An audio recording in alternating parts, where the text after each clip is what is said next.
New York City is being terrorized by a gunman police call the .44 caliber killer, who walks up to strangers, usually couples in parked cars, and shoots them with a large bore revolver. The killer police are looking for is called the .44 caliber killer because of the weapon he has used. 100 detectives were added to this case in an increasingly desperate race to catch the .44 caliber killer before it strikes again. The killer has taunted authorities by writing 2 letters. Police are convinced the letters are real. Both were signed Son of Sam. One was left for police, the other was sent to Jimmy Breslin, a widely read columnist for the New York Daily News. Welcome to the Tangent Podcast. Here are your hosts, back together from their days on Court TV radio, on Sirius XM, Albert Wunsch the Third, Vinnie Politan, and the one, the only, radio legend, Glenn Jones. I'm Jonesy. My cohorts here are Vinnie Politan and Albert Wunsch. I like to refer to you as Albert myself. I'm the one in the blue shirt today. Well, he's got a blue shirt on as well. Wait a minute. Yeah. All right. I've got some blue on my vest and tie, actually. But I think we should get right to the topic. Today's topic: the Son of Sam, the .44 caliber killer, David Berkowitz, who terrorized New York City and sold more newspapers than Jimmy Breslin. And Jimmy Breslin sold a lot of newspapers. He was my favorite columnist. I was in high school when the Son of Sam struck. It was July of '75, I believe. And I was a news junkie. And this was like heaven for me. Not that I wanted to see this sort of thing happen, but this was a news story that just, it had legs and it kept going. Fantabulous headlines in the New York Daily News. People would stay up late and watch the evening news as this. I was scared. I was in not middle school, which is what they call it now. I was in junior high school at the time. So did you call it junior high school or did you call it middle school? Because my elementary school went right through to 8th grade, but around 7th grade, I believe they called it junior high. You did call it junior high. Al, did you go to junior high or did you go to middle school? I went to middle school. But from 4th grade to 8th grade, I was in the same school. And then I went to Don Bosco High School after that. Okay.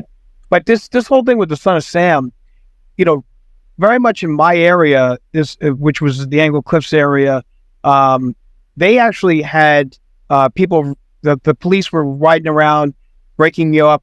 Kids would be hanging out in parks and things along those things at night along the Palisades, and they were breaking all that up because they were afraid of this .44 caliber killer. And what people don't realize was that one of the letters that was sent to Breslin was postmarked from Englewood, New Jersey. Oh, really? He mailed it from Jersey. And because of the weird way he wrote... Wasn't he a mailman? Yes. He was. Yeah, he was. Oh. And do you know how he was captured, Vinny? Parking ticket. Parking ticket. What amazing police work. There's no parking in New York. Everybody gets parking tickets. So the guy who thought of checking the parking tickets in the neighborhoods where these crimes happened, it was just absolutely brilliant. Well, actually, what happened was... They prefaces that with actually meaning like, okay, Jonesy said something, but now you're gonna the parking ticket situation came because what ended up happening was there was a shooting in Brooklyn. All right, so like he had been in the all the other areas. He had not come into Brooklyn. He came into Brooklyn. He had the shooting there. So they were canvassing and they were speaking to a woman who was outside walking her dog, and she said, "I don't understand why the cops weren't able to do something. There were so many of them around here writing parking tickets. You think they could have stopped this guy?" Oh. And that's when the guy said, "Wait a minute." Yeah. And they had a description of the vehicle based on other eyewitnesses, and so that's what they did. They went on it and they found this guy. And he didn't else at the word vehicle. Why didn't you just say car? Well, that's like cop's law. That's cop. Right? Well, we were trying to be official, man. I tried to go. I dismounted the vehicle. Wait, what is that? And we talked to the perps. You know how to the perps. I discharged my weapon. I discharged my weapon. You mean you fired your gun? At that point, I believed I had Talk like that. appropriate probable cause to believe a crime had committed. And Al, why do police talk like that? You represent police officers. Why do they talk like that? because that's how they're taught, and they are taught that that's how they're supposed to talk, and they do, and they follow it rote, and they're the worst witnesses on the stand in the history of mankind. I figured it was just like because they watch a lot of detective programs, so they kind of like pick up on it, right? I'll tell you what's worse though than cop talk is news talk, and I get stuck doing it too. It's like you work in local news. It's like you say words and people will write words that we never use in like our regular language. It's really weird. Like sparked the fire. Like, did you ever walk down and say, Jonesy, what sparked that fire? Light fuse. Investigator still about figured out what sparked the fire. Bill, back to you. Spark the fire. That sounds like a new Public Enemy song. Yeah, it is, isn't it? Well, the Son of Sam, my sister, David Berkowitz, by the way. David Berkowitz, my mommy was practicing to be was he Jewish? I presume he's Jewish with the name. No, he was not Jewish. He wasn't Jewish though. He's now a Christian, by the way. Wow. Was he a Christian then? No. He was not. He was a Satanist. A Satanist. Yeah. Okay. I actually interviewed him because he became an expert in satanic cults, and he was offering his services to the police departments, and we were having a situation in Englewood Close with regards to animal sacrifices on the Palisades. Wait a second. Son of Sam was offering his services while he was in prison to the police enforcement, and they took him up on it? And anything to do with whatchamacallit, he'll talk on cults and everything else. He autographed his book for me, and I had a conversation, and I probably will get up there again within the next year because it was fascinating talking to him. What did you see in his eyes when you looked at his eyes? What did you see in David Berkowitz? There was a doll's eyes. No, it was. I got to tell you, he became a full-fledged Christian. He is involved in ministry. He's very religious, and he's willing to talk about the telltale signs of cults as opposed to just a bunch of kids doing something stupid in the woods. And what he was in a cult? He was not. Yes, he was. Yes, he claimed to be, and there were claims of Manson connections, which I never bought into. That's all made up in his head. Yeah. Where were the cultists? So he practiced. There were all these Satan rituals that were done around Yonkers and by the Hudson River that he was part of. So that's why they think it wasn't just him by himself doing all this. They think that it was all part of the satanic cult. Well, if he's such a good Christian, he said no, that wasn't the situation. Okay, that was going to be my question. If he's such a good Christian, why isn't he? He's never implicated anyone else. He's always taken full responsibility. Not that I'm defending the guy. Those Satanists, they have a lot of sex, don't they? I don't know. I gave up. I hear things, and I believe they have a lot of sex. The Son of Sam was so terrifying that my mommy was afraid. My sister was of the disco era, so she could have been one of the victims. That's the proper age, and sometimes you'll be found, hanging out in a parked car. Not that she would do such a thing, but my mom was terrified by that. And from what I remember, there were news stories of women dyeing their hair blonde because he would know after dyeing it. They were originally. I thought he was going after blondes or something like that. I thought that was the thing. I thought he was going after dark-haired women. They long hair, and people were putting their hair up, but they were cutting their hair short and stuff. Mm-hmm. But I believe that they were blondes, if I'm not mistaken. So he was a trendsetter. He said fashion for the era as well. Well, that was a wild time. 77, 76, right. 75 in New York was just a incredible thing. You had the punk rock movement starting. You had the rap movement starting. Okay. You had the night the lights went out in the Bronx. Okay. Was in 77. So you had all these. Notice he's mentioned everything except the most obvious thing about 1977, Jonesy, which would be like the world was taken over by what? By what? Disco. Disco. Oh, yes. Disco. Well, it was all going out simultaneously. Yeah. Jonesy, when was your first disco radio show? 1970, February of 78, I believe. There you go. And yeah. And we refer to those as the good old days. Get Off by Foxy. Yes. Well, guess what? Gloria Gaynor just moved into Agwood Cliffs, so I'll ask her about those good old days. Well, she survived all that pretty well. Yeah. So it's good to see now she's got an Agwood Cliffs. So with Son of Sam, he had more than one nickname, and like he was known as first like the 44 caliber killer, right? I believe the newspapers gave him that name, right? Which one? 44 caliber killer, because he hadn't given himself a name yet. And once he started writing letters, I believe he signed one of them to Jimmy Breslin, Mr. Monster. He became known as the Son of Sam. So, but was that him or was it Breslin? Like who came up with that brand? I think it was written on one of his letters. It was okay. And wasn't like SOS? Did that sort of mean something in part of the? Well, that was a disco group. Yeah, take your time, do it right. Yes.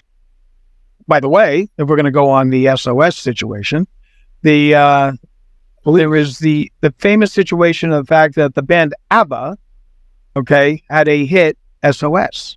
Okay, so it's a palindrome band had a palindrome hit. Wow.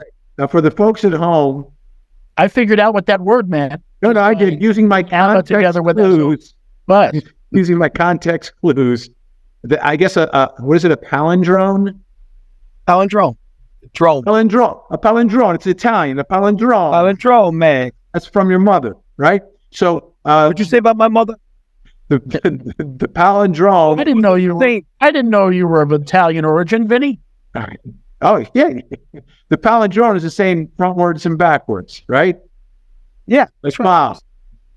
Right. Bob or ABBA. ABBA. There's also ABBA, and the song was SOS. Now, is it ABBA or ABBA? ABBA. ABBA. Dud. Dud would be a palindrome. What's that? D-U-D. Dud. Dud is another one. What do you call it when it spells two different words, frontwards and backwards, like dog and God? Dyslexia. That works. Yeah. So I am wondering about the branding of a serial killer, because many of them are known that way, right? Should the serial killer name themselves, or should investigators or the media? Well, who should have branding rights to the serial killer? If you remember, in Home Alone, the guys that were breaking into the houses wanted to set up such a way so they could brand their own name as the Sticky Bandits, and the Wet Bandits, and whatever the situation was, so that they would be able to name themselves, which ended up screwing them up royally, because the cops go, now we know every house that there was a flood in, you guys were the ones that broke in. What's more terrifying, to answer your question, Vinny? Son of Sam or 44 caliber killer? What's sexier? What sells more papers? 44 caliber killer. And that was the first thing you got to come up with that. The 44 caliber killer comes up better than Son of Sam. Sure. Son of Sam has his own law. Did you know that? Vinny, Al knows that. Has his own what? Law. The Son of Sam law. Right. Yeah.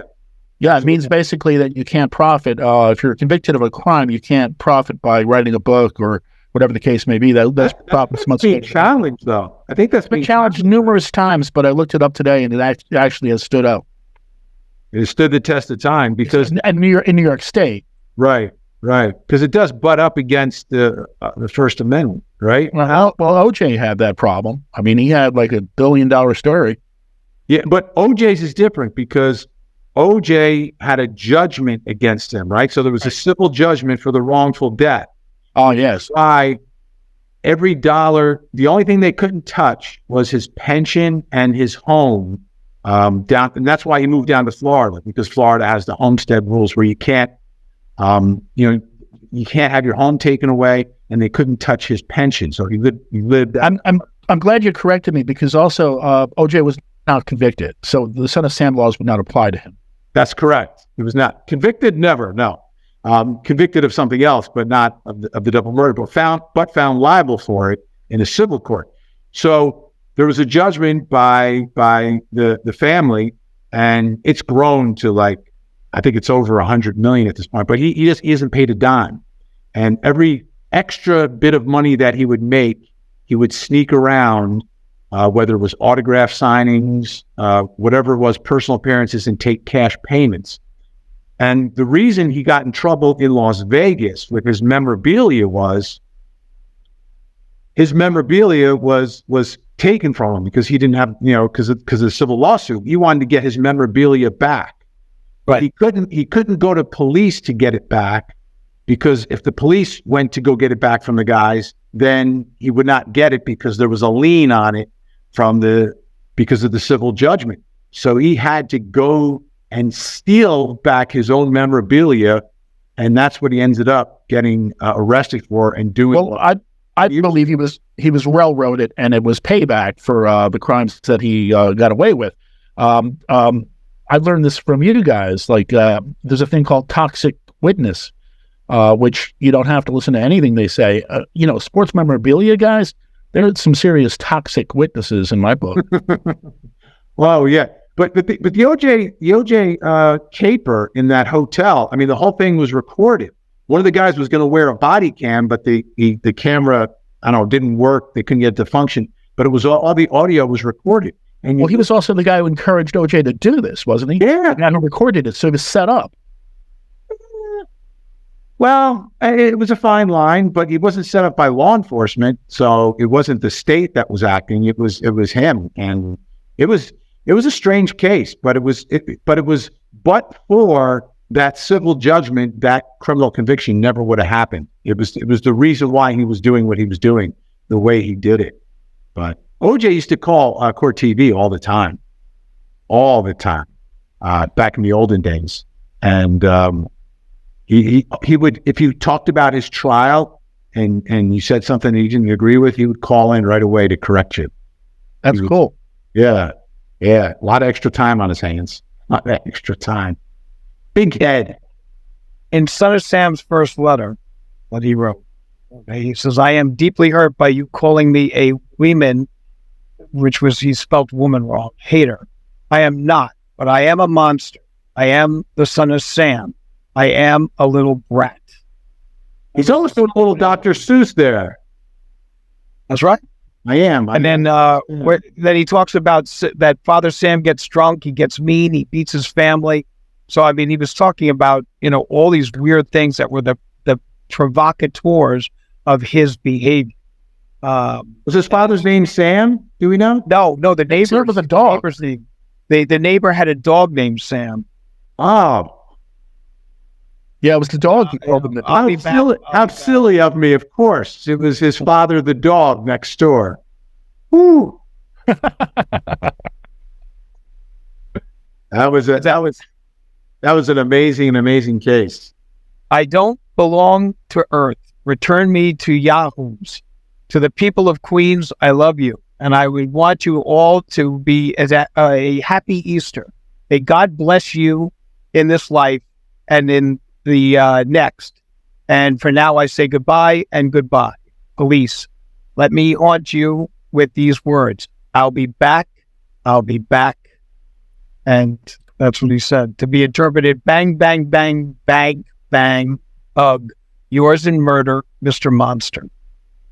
And that's how I end all my letters. But he's like a Batman villain.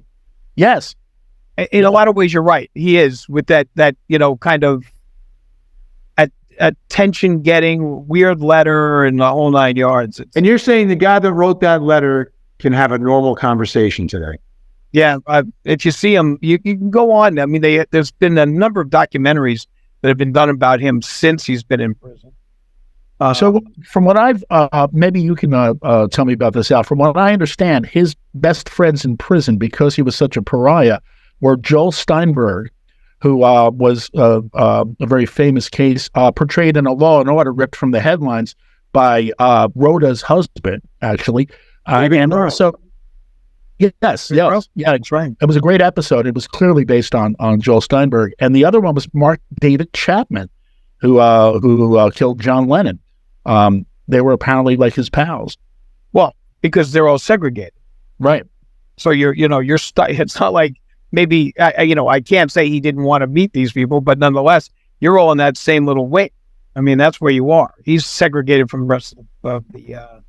So it's kind of like us and here, right? We're all communicating, but we're in separate places, segregated from one another. But we're all together, aren't we? Segregation now, as was We get 20 minutes out per week. like it's 20 minutes out per day. I believe they give you the yard for 20 minutes a day. Imagine the show we could do. And Josie, you were right. The dark hair, it was dark hair. I made a mistake on that. Dark hair, and the women were dyeing their hair blonde, and that they were, cutting their hair and moving their hair up. He's up for parole in May of 24. Now, you would think he or Mark David Chapman are guys that would never get out of prison. However, John Hinckley got out of prison. It was John Hinckley, right? Who shot the president? Right, shot Reagan. Now, he got out of jail. And if you could shoot a president, even if you don't kill him, if you shoot a president and you get out of jail, that means... Squeaky Fromm did. Squeaky Fromm got out, too. Yeah. Well, one of the Manson women just got out. She just got paroled. Yes. Yeah. Yes. Leslie Van Houten. Unbelievable. What? You know what? Like, yeah. I mean, what's the purpose of prison? So she was reformed and she's out. No, the prison. No. Prison is to keep them away from us. Keep us safe.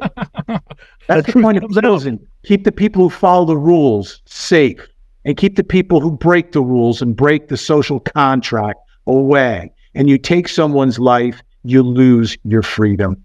Period. Well, And if I didn't break the rules, I would never have been Jonesy. You got to break the rules sometimes. Yeah, but you don't cross that line. You know which line we're talking about, Jones. You don't cross that. That's right. That's as far as we know. Benny. Yeah. Anyhow. Right. So then, it looks like it's about that time, Albert. Is it? Yes, it would seem so. Are we winding down now?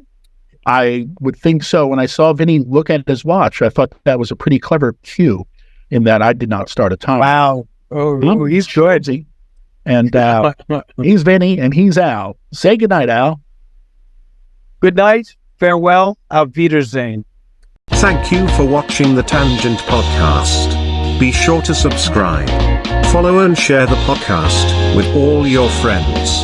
On behalf of Al, Vinny, and Jonesy, have a wonderful day.